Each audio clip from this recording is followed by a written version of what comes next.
All right, welcome to the Explainer. Let's talk about tech in 2025. On one hand, it feels like we're living in the future, with innovation moving at just breathtaking speed.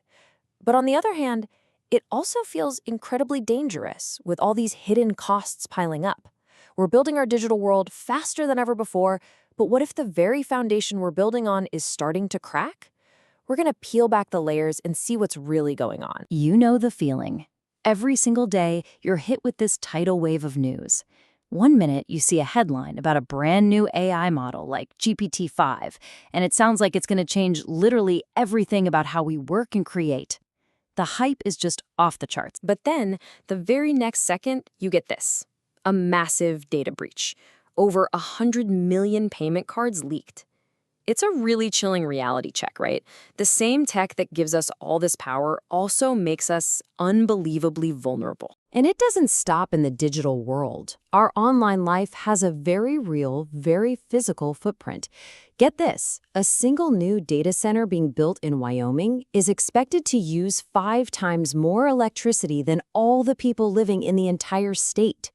The scale of that is just staggering. So you've got these incredible AI breakthroughs, but also cybersecurity nightmares and massive, massive energy consumption. It all feels so disconnected, right? Kind of chaotic.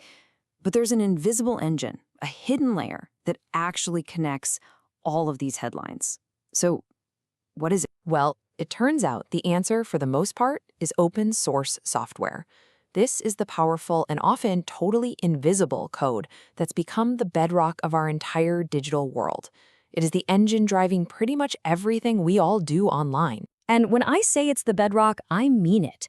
Just how widespread is this stuff? Well, according to the 2025 State of Open Source report, a staggering 96% of companies are either increasing or at least maintaining their use of it. It's not just popular, it's everywhere. So, why is everyone jumping on this train? Well, for the second year in a row, the answer is pretty simple. It's about the money. Over half of organizations say their number one reason is just cost reduction. The software is free, and in today's economy, that is a huge, huge incentive. But, it's not just about being cheap. This focus on savings really gets to the heart of the whole open source philosophy. The movement was built on these big ideas of collaboration, of transparency, promising a totally different way to build tech, one that's free from those crazy expensive license fees. Okay, so we have to ask the question, right? If this incredibly powerful software is free and it's being used by basically everyone, what's the catch? Because as you've probably guessed, there is a very big one. And that catch is that the very foundation we are all standing on is starting to show some really dangerous cracks. We've got to talk about the hidden risks of depending so much on all this free community-built code. This leads us to a huge issue the report calls zombie software. And this is shocking. 26% of organizations are still using CentOS, a major server operating system, even though it's reached its end of life. What that means is it's basically a ghost in the machine. It's not supported, it's not getting patched, it's just there. And here's the direct result. Here's what that actually means. A whopping 41% of those companies running that zombie software failed a compliance audit in the last year. This isn't just some techie problem, this is a massive business risk. We're talking serious financial consequences. And let's be super clear about why this is so dangerous. The difference here is night and day. Supported software gets the latest security patches, it gets updates, you can get help. End-of-life software, it gets none of that. No patches, no updates, no support. It is a ticking time bomb just waiting for a hacker to find the next new vulnerability. And if that wasn't bad enough, the second major crack is a human one. The tech, especially the really complex stuff like big data and cloud-native tools, is just getting way too complicated, way too fast. Over half of companies say their biggest challenge is a lack of experienced people. There literally aren't enough skilled people out there to manage these systems and keep them safe. And just as we're trying to deal with these cracks in our foundation, this new, unbelievably powerful force comes onto the scene: artificial intelligence. Now, AI isn't just another piece of tech.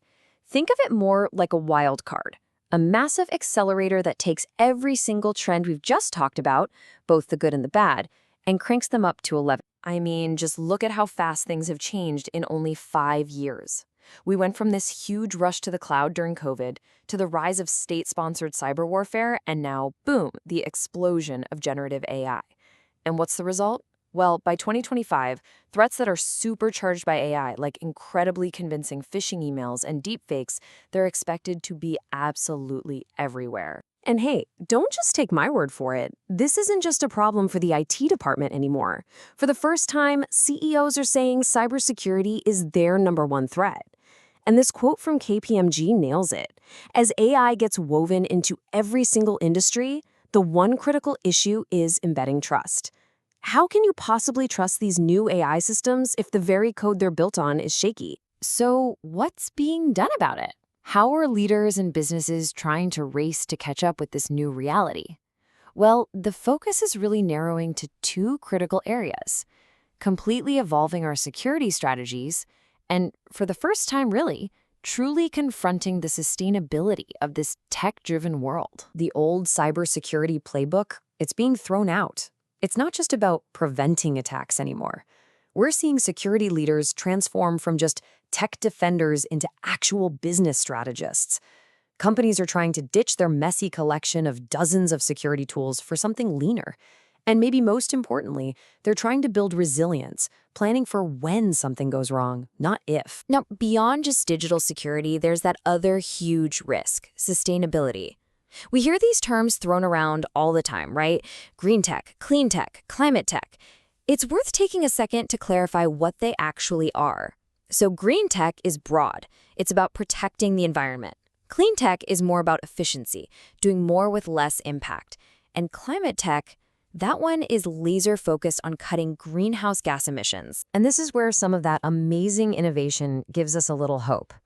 We're seeing some major trends in green technology taking off. Things like low-carbon construction, which is so important when you realize buildings cause 37% of global greenhouse gases.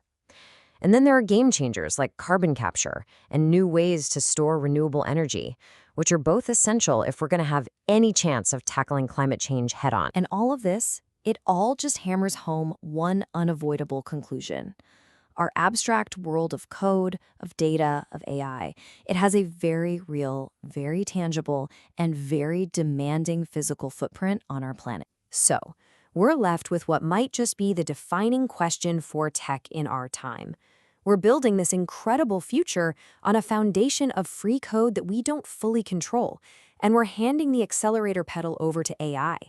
How in the world do we balance that relentless drive to innovate with the absolute need for security and sustainability? Can we fix the cracks beneath our feet before the whole thing comes crashing down? The clock is definitely ticking.